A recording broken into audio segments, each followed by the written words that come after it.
जंगल में एक छोटे से गांव के बाहर एक विशाल पेड़ खड़ा था जिसे सभी जानवर धरोहर पेड़ कहते थे।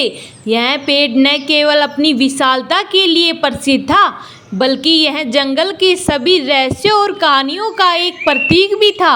धरोहर पेड़ के नीचे हर जानवरों को सुरक्षा और शांति का एहसास होता था। एक दिन जंगल में एक नया भालू आया जिसका नाम था बबलू। बबलू ने सुना था कि धरोहर पेड़ के नीचे बैठकर जंगल के जीवन के बारे में बहुत कुछ सीखा जा सकता है। वह पेड़ के पास पहुंचा और उसे देखकर उसकी आंखों में चमक उठी। बबलू ने वहां के जानवरों से दोस्ती करने की कोशिश की, लेकिन जंगल में पहले से ही एक सामंजस्य था और नए आगंतुक के बारे में जगह ढूंढना आसान नहीं था। जंगल के जानवरों ने बबलू को बताया कि धरोहर पेड़ के आसपास के क्षेत्र में रहने के लिए कुछ नियम हैं। इनमें सबसे महत्वपूर्ण नियम था कि हर जानवरों को एक दूसरे की मदद करनी चाहिए और साझा करना चाहिए। बबलू ने सोचा कि वह इन नियमों का पालन करके और भी दोस्त बना सकता है।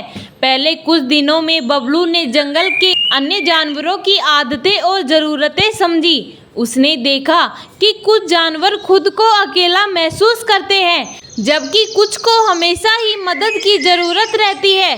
बबलू ने तय किया कि वह सभी की मदद करने की कोशिश करेगा। एक दिन जंगल में एक बड़ी समस्या उत्पन्न हुई। एक शक्तिशाली तूफान ने जंगल की बहुत सी जगहों को नुकसान पहुंचाया। कई जानवरों के घोंसले और घर बह गए थे। बबलू ने देखा कि जानवर बहुत चिंतित और परेशान हैं। उसने सोचा कि इस समय उसे उनकी मदद करनी चाहिए। बबलू ने धरोहर पेड़ के नीचे एक बैठक बुलाई और सभी जानवरों से कहा, हम सभी एक साथ मिलकर इस मुश्किल समय का सामना कर सकते हैं। हमें अपनी ताकत और सामर्थ्य का उपयोग करना चाहिए ताकि इस स्थिति से बाहर निकल सके। जानवरों ने बबलू की बात मान ली और सभी ने मिलकर काम करना शुरू कर दिया। कुछ जानवर टूटे हुए घोंसले और घरों को ठीक करने में मदद करने लगे, जबकि कुछ ने भोजन और पानी इकट्ठा किया।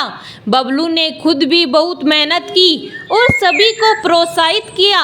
इस सामूहिक प्रयास के दौरान बबलू ने देखा कि कुछ जानवर अभी भी मदद के लिए संकोच कर रहे थे। उन्होंने देखा कि ये जानवर अकेले महसूस कर रहे थे और खुद को नकारात्मक परिस्थितियों में घिरा हुआ महसूस कर रहे थे। बबलू ने उन्हें समझाया कि हम सभी एक परिवार हैं और एक दूसरे की मदद करना हमारी जिम्मेदारी है। कुछ हफ्तों के बाद तूफान के प्रभाव से उबरने में सभी को सफलता मिली। जानवरों ने मिलकर अपना जंगल पहले से भी बेहतर बना दिया। बबलू ने महसूस किया कि जंगल में न केवल एकता और सहयोग की भावना थी, बल्कि किसी भी मुश्किल को पार करने की ताकत भी थी। बबलू की मेहनत और नेतृत्व ने उसे जंगल में सम्मानित किया। अन्य जानवरों ने उसे अपना मित्र और सलाहकार मान लिया। उन्होंने बबलू से सीखा कि सच्चा नेतृत्व केवल आदेश देने से नहीं, बल्कि एक उदाहरण प्रस्तुत करने से आता है।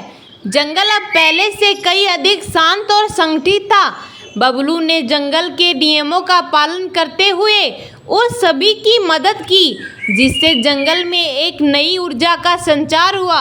जानवरों ने सीखा कि अगर वे एक साथ मिलकर काम करें तो किसी भी समस्या का समाधान निकाला जा सकता है। धरोहर पेड़ के नीचे बबलू और बाकी जानवर मिलकर नए उत्सवों का आनंद करने लगे। हर उत्सव में उन्होंने एक दूसरे की मदद और एकता की कहानियाँ सुनाई।